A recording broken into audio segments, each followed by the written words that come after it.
Good Tuesday afternoon to all. Hope you are doing well. Now, imagine the following scenario. It's Hanukkah, and a family gets together to light the menorah. Now, the structure of their house was such that they had a window facing a public domain where they traditionally would light the menorah.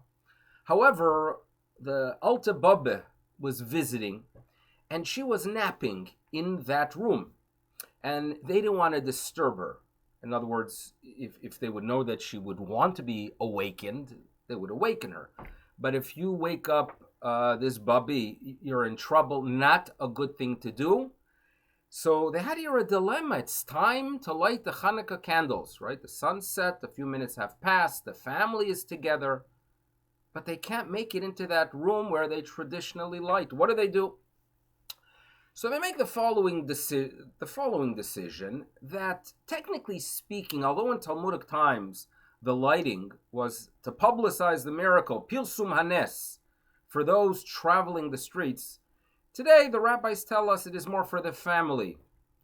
And therefore, technically speaking, you could light with a bracha and fulfill the mitzvah by just lighting at a table. So that was the decision they made. They go ahead, place the Hanukkah candles on the table, they make the brachos, they light, they sing Haneros Alalu and Ma'os Sur, and they're happy. Just as they finish, Bubbee wakes up. So Bubbee comes down, and now they have the following dilemma. Should they transport the candles to the window, or perhaps not? Now, the Talmud tells us that a person should not light in a location where you cannot fulfill the mitzvah and then transfer it to a location where you do fulfill the mitzvah, because in the words of the Talmud, hadlaka osa mitzvah. In other words, the lighting is that which brings forth the mitzvah.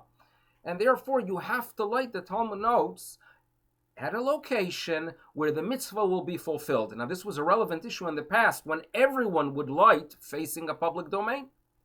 So nowadays, there's less of a concern because you could fulfill the mitzvah inside, as the family decided to do it by the table, or obviously you could go ahead and light by the window.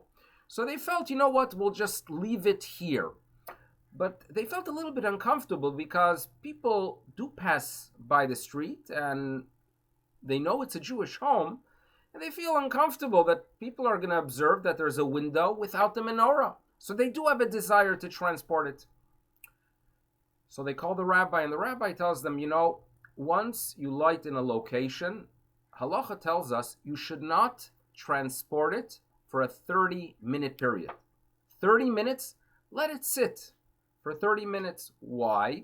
Because once the Talmud notes that it is not ideal to transfer, we are told it's the right thing to do. One might think that if you just put it down, maybe someone would argue that you only lit it for illumination, not for the mitzvah. So therefore, the halacha is a person should not transport a menorah from a room to a different room for a 30-minute period. After the 30 minutes pass, where technically speaking you fulfill your obligation by having the candles lit for 30 minutes, then you could go ahead and put it by the window and let everyone see that the mitzvah was performed, and you could live happily ever after with a happy Bubbee that wasn't woken up. It should be a good day. It should be a meaningful time for everyone as we get into the Hanukkah spirit, and may that light illuminate within us, and we should hear good news. A good day. Bye-bye.